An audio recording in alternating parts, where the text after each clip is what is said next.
partner, Ron Bailey. I'm Bill Edwards. Thank you all for coming.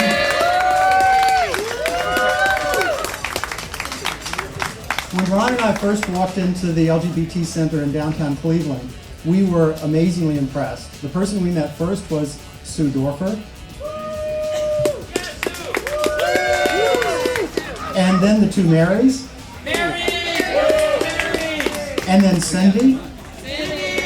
And the rest of the morning staff. As we got the tour throughout the center, we were impressed with what they were doing. We were impressed with the breadth of their programs. And then later, when we actually saw the budget, we thought it was the wrong budget. We couldn't believe what they were accomplishing on as small of a budget as they had. You always look for organizations that are efficiently spending your dollars, and we have never seen an organization that has wrung as much productivity out of a dollar as this one. And it certainly inspired us to get involved in the center. And it is people like you that really enable the center to continue to do the work that it does. When we saw what they did with the budget that they had, we wondered what they could do with twice the budget. What could they do with 10 times the budget? And I think that given the commitment that Cleveland has to the LGBT Center, there is significant upside in terms of budgeting that we can hope for in the future. We're also very pleased to see the smooth transition to Jan Klein, who has certainly landed running. I mean, as someone who had been involved in the center before, he was familiar with what he was getting into and has done a remarkable job in a very short period of time. This afternoon we have a number of different events. What we're going to do right now is to introduce someone that many of you might know from Will and Grace. He was the Emmy Award winning performer as Beverly Leslie character in Will and Grace. His name is Leslie Jordan. You also might remember him from this sort of cult favorite, Sordid Lives. If you have not seen Sordid Lives, run, don't walk, go purchase the DVD and watch it tonight. The guy is just really a hoot in that. He's a drag queen obsessed with Tammy Wynette. It is wonderful. The other thing you might have seen him in, a completely different character, was Boston Legal. He was the guy that whacked his mother with a frying pan, and if you remember that character. So we're pleased to have him here today. Please welcome Beverly Leslie.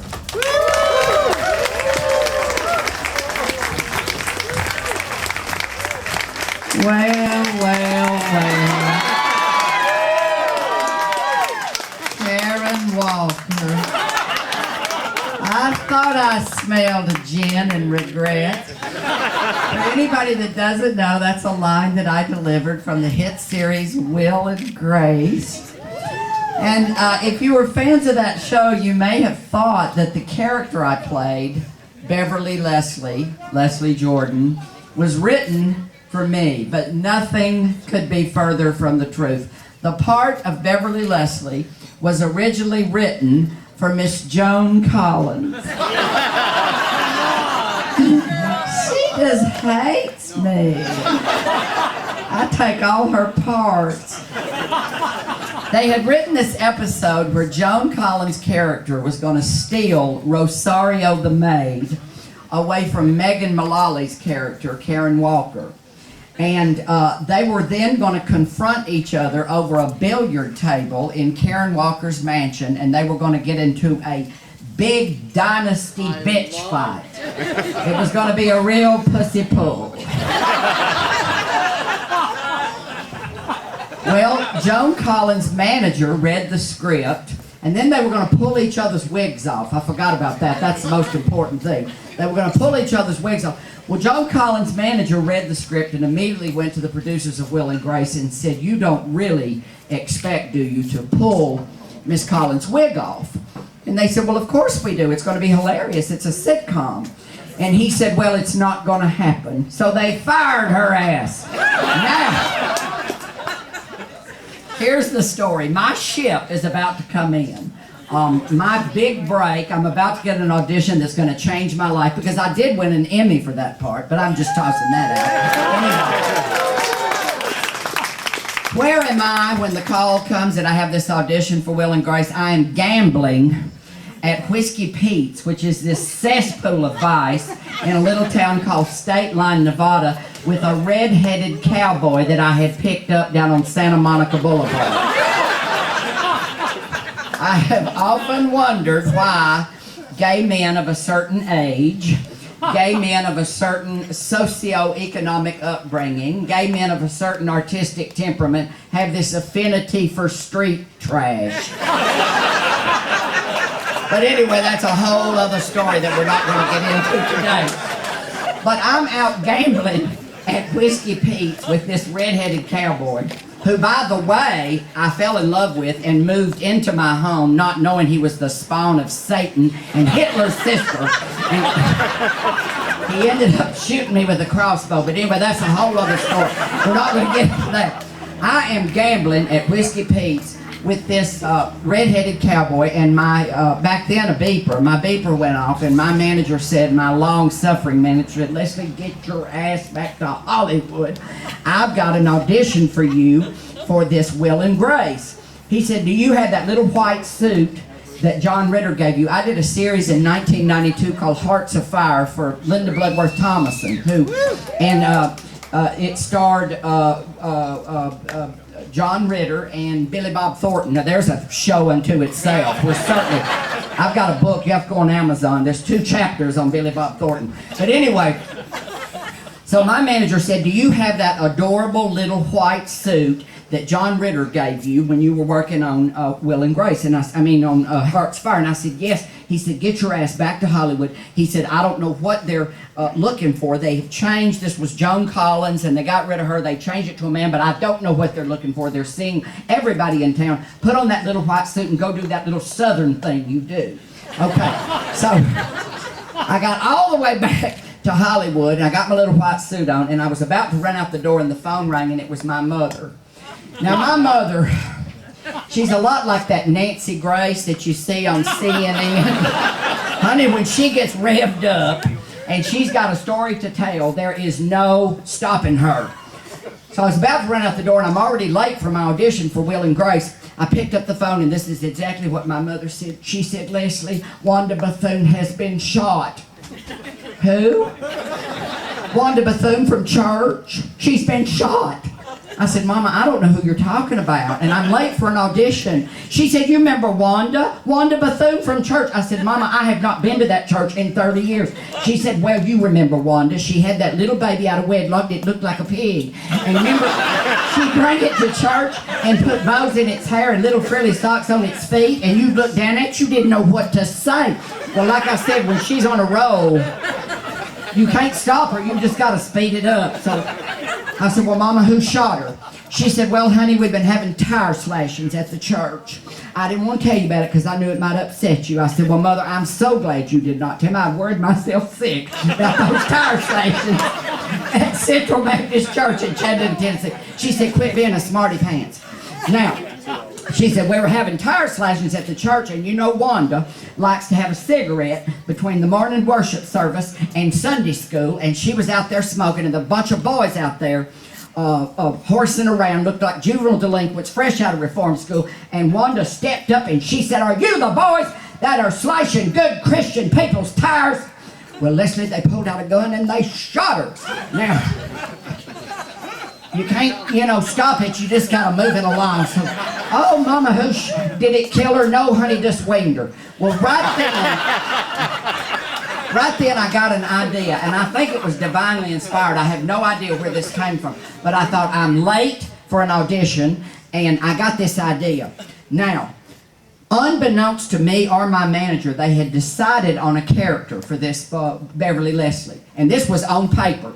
A tiny southern man. Oh, by the way, they didn't know me from Adam's House Cat. They'd never laid eyes on me.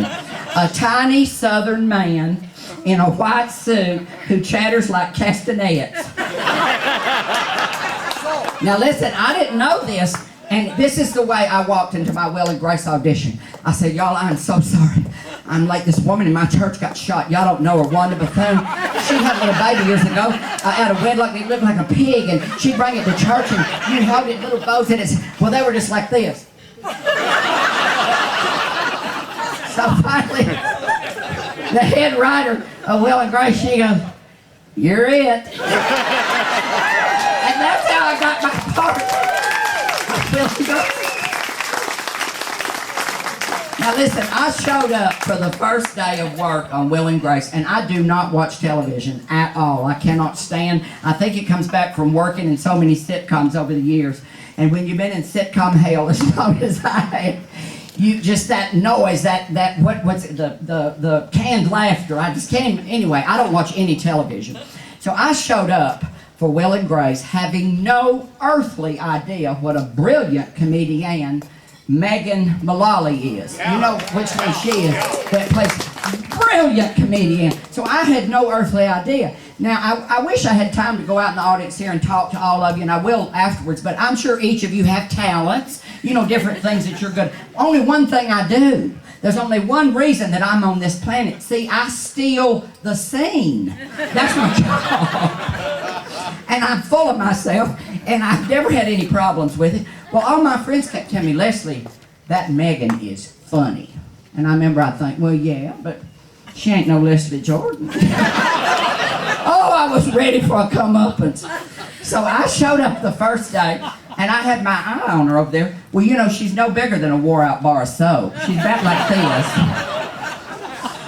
And back then, she had her hair just kind of spiky and these little round glasses, and that's not her real voice that she uses on the show. So when she's rehearsing, it's just, you know, she kind of marks it. So I was sitting there watching her. She was over there, you know, honey, oh, Jack, yeah, Jack, honey. I thought, funny. But no, Leslie Jordan. So they took her into the makeup trailer, and they shoved those titties up, and they put those hair pieces in, and they powdered those bosoms. And here she came out of that makeup trailer, and I mean, gorgeous. Gorgeous. And I remember I thought, wow, but it's going to take more than beauty. So, like a little lamb to slaughter, I walk out on that Will and Grace set, and I deliver my first line, and we shoot the show in front of a live audience, you know. So I walked out, and I says, well, oh, I got a big laugh, and I was just standing there gloating. All of a sudden, it hit me like a fucking tsunami. Bam! It was faster. It was higher. It was funnier. I remember I looked over at her and I went like this. All right. It's on now, sister. And every time we would get on that set and put the two of us with a camera in front of us, it was like verbal ping pong, just bam, bam, bam, bam. But she would get me every time. She would top me every time. That director would say, and cut. And I'd look at her like, you bitch. Look, this is what she'd do.